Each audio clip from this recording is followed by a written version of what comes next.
La primera guerra judío-romana, también denominada como la Gran Revuelta Judía, fue una serie de contiendas que libraron la población judía con las tropas del Imperio Romano entre los años 66 al 73 de nuestra era, y que culminó con la destrucción del Segundo Templo de Jerusalén y posteriormente el asedio de Masada. Por aquellos días existía un fuerte sentimiento nacionalista y mesiánico dentro de la población judía, visiblemente descontenta por la política imperial romana. La milenaria promesa mesiánica de la redención se encontraba cada vez más latente, por lo que el gobierno de Judea resultaba muy complejo de llevar. Durante el mandato de Nerón como emperador, se nombró como procurador de Judea a Antonio Félix. El procurador era una figura de confianza del emperador que se ocupaba de velar por su patrimonio, incluso de gestionarlo y administrarlo. Antonio Félix supo gestionar correctamente los disturbios originados por los celotes, la rama más nacionalista del judaísmo de dicho tiempo, y durante su cargo, que duró 8 años, consiguió una relativa paz, la misma que se vería afectada formándose una abierta rebelión durante el cargo del nuevo procurador, Gesio Floro.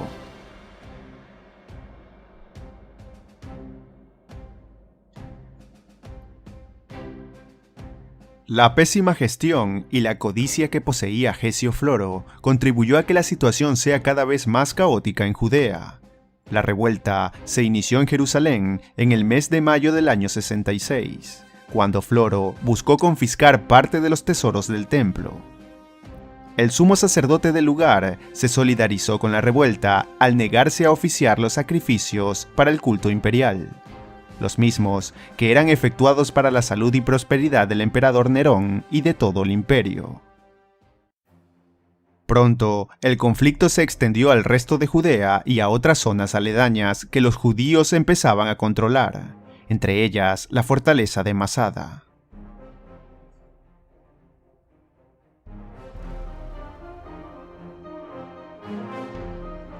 Gesio Floro se vio obligado a pedir ayuda al ejército de la provincia de Siria, comandado por Cayo Sestio Galo, con la finalidad de opacar la sublevación. Pero el intento fracasó. Jerusalén se mantuvo inexpugnable y el emperador Nerón, alertado de la situación, mandó hasta Judea al general Tito Flavio Vespasiano para controlar la situación. Desde febrero del año 67, con un ejército formado por 4 legiones, Vespasiano puso en marcha su plan, que consistía en someter progresivamente toda Judea antes de finalizar con el asalto a Jerusalén. Cuando Vespasiano se encontraba en Galilea, después de un asedio de 6 semanas, el jefe de las fuerzas judías de la zona se rindió ante él, mientras que otras fuentes afirman que fue capturado. Lo cierto es que su nombre era Joseph ben Matitiau, y afirmaba haber tenido revelaciones en donde la divinidad judía le indicaba que tenía que sobrevivir y no acabar con su propia vida, como varios judíos habían hecho. Todo esto con la finalidad de darle un mensaje a Vespasiano, el mensaje de que pronto sería nombrado emperador. El carácter supersticioso de Vespasiano le hizo perdonarle la vida y conservarlo junto a él. En un comienzo bajo la condición de esclavo y luego como intérprete y traductor. Este hombre pasaría a la historia cuando completamente romanizado cambió su nombre a Flavio Josefo, en honor a la familia de Vespasiano, la gens Flavia. Posteriormente, Flavio Josefo escribió varias obras, siendo estas las principales fuentes de consulta sobre los acontecimientos de esta historia. Vespasiano siguió su campaña de control y sometimiento por Judea, pero no pudo terminarla, ya que en el año 69, el conocido como el Año de los 4 Emperadores, culminaría con Vespasiano siendo proclamado emperador, instaurando la dinastía Flavia. La aparente profecía de Josefo se había hecho realidad. Ya en el solio imperial, una de sus primeras acciones fue delegar el conflicto en Judea a su hijo predilecto Tito. Cuando por fin llegaron a Jerusalén, Tito la rodeó al mando de las 4 legiones, cortando además el suministro de alimentos y de agua, pero dejando ingresar a varios judíos a la ciudad, quienes querían celebrar la festividad del Pesaj o Pascua. Estos además no podrían volver a salir de la misma.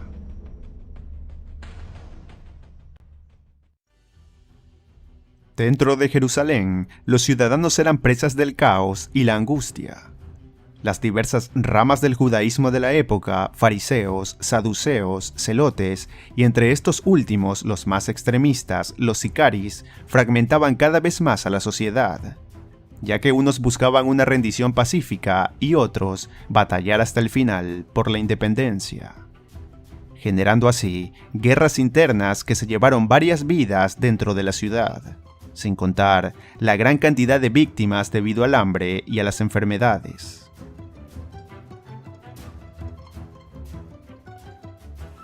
Flavio Josefo siguió ejerciendo como intérprete y traductor, esta vez de Tito, con quien entabló una gran amistad.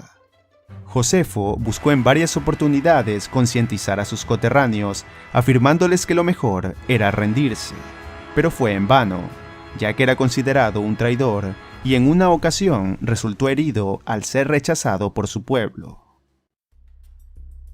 Al parecer, 3 personajes irrumpieron como líderes de la resistencia: Eleazar ben Simón, Simón bar Giorá y Juan de Guiscala, quienes además expulsaban de la ciudad a todos los que tenían ideas de concretar una rendición.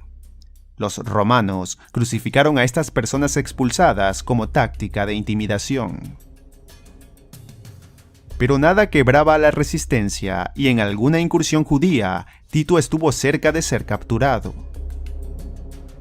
Ya en el año 70, después de 5 meses de asedio y tras no ver ningún indicio de rendición, los romanos buscaron entrar en Jerusalén en el verano, aprovechando que una enorme torre para escalar que habían estado construyendo fue finalmente terminada. Mientras que la resistencia había creado túneles subterráneos para buscar suministros sin saber que estos estaban debilitando los muros de la ciudad. Ante el asombro de todos, mientras los romanos buscaban entrar, uno de estos muros se derrumbó, dándole paso al enfurecido ejército romano. El ejército romano fue implacable y no tuvo piedad de la población judía. Mientras capturaban fortalezas, se dirigían poco a poco hasta el templo de Jerusalén, símbolo de la religión judía. Según Josefo, Tito ordenó explícitamente no destruir el templo, pero varios cronistas cristianos, como Sulpicio Severo, comentan lo contrario. Lo cierto es que un soldado romano lanzó una antorcha al interior del templo, el mismo que ardió rápidamente, iniciándose así su destrucción. Del templo de Jerusalén solo quedó el muro occidental, conocido actualmente como el Muro de los Lamentos, mientras que varios artefactos considerados sagrados fueron llevados como botín hasta Roma. Según Josefo, 1.100.000 personas fueron asesinadas durante todo el proceso de la toma de la ciudad, de las cuales la mayoría eran judíos. Además, fuentes antiguas comentan que aproximadamente 97.000 personas fueron capturadas y esclavizadas posteriormente. La fecha de la destrucción del segundo templo de Jerusalén es conmemorada en nuestros días por el judaísmo con un prolongado ayuno durante el día 9 del mes judío de Av. En el mismo día, también se conmemora la destrucción del primer templo a manos de Nabucodonosor II.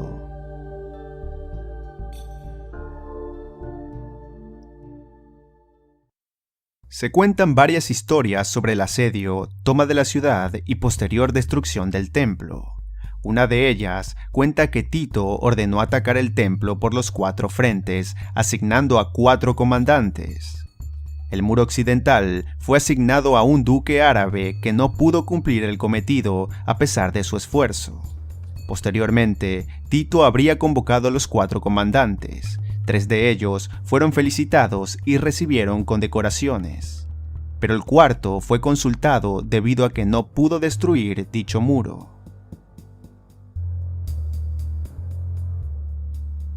Este respondió que no lo destruyó para darle gloria a Tito, y para que las generaciones futuras puedan observar que Tito había derrumbado 3 muros igual de imponentes.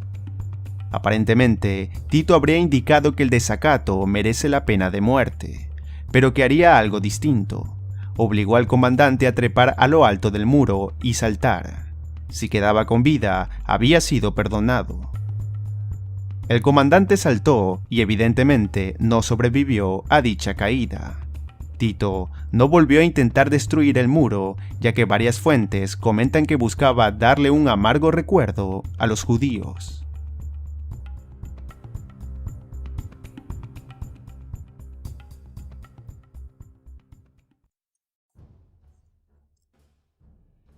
Pero este relato contrasta con la actitud que Tito mostró en varios pasajes de su vida, sobre todo cuando ejerció el cargo de emperador por el corto tiempo de 2 años luego de la muerte de su padre Vespasiano. Tito fue considerado como una persona benévola y generosa, rehusando varias veces a los actos de violencia. Luego de la caída de Jerusalén, los conflictos entre judíos y romanos se reanudarían en la fortaleza de Masada, suceso del cual ya he hablado en un video pasado y que lo podrás encontrar en estos momentos en la parte superior de la pantalla. Posteriormente a la muerte de Tito, su hermano Domiciano fue nombrado emperador, y en honor del desaparecido emperador, construyó el llamado Arco de Tito en la Vía Sacra de Roma, donde se conmemoraba sus victorias y de manera especial la de Jerusalén. Este famoso arco aún sigue en pie.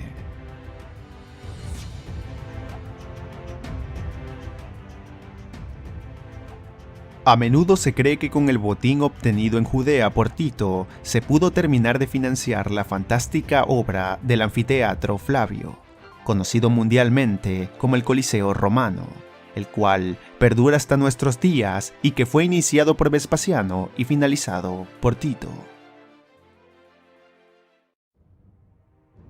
El judaísmo ha intentado darle una explicación claramente religiosa a la imbatibilidad del famoso muro occidental.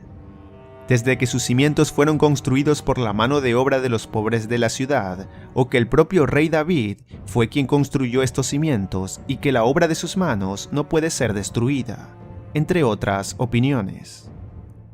La realidad es que el muro occidental, el famoso Muro de los Lamentos, sigue estando de pie como único testigo de los acontecimientos de aquel día del año 70 de nuestra era.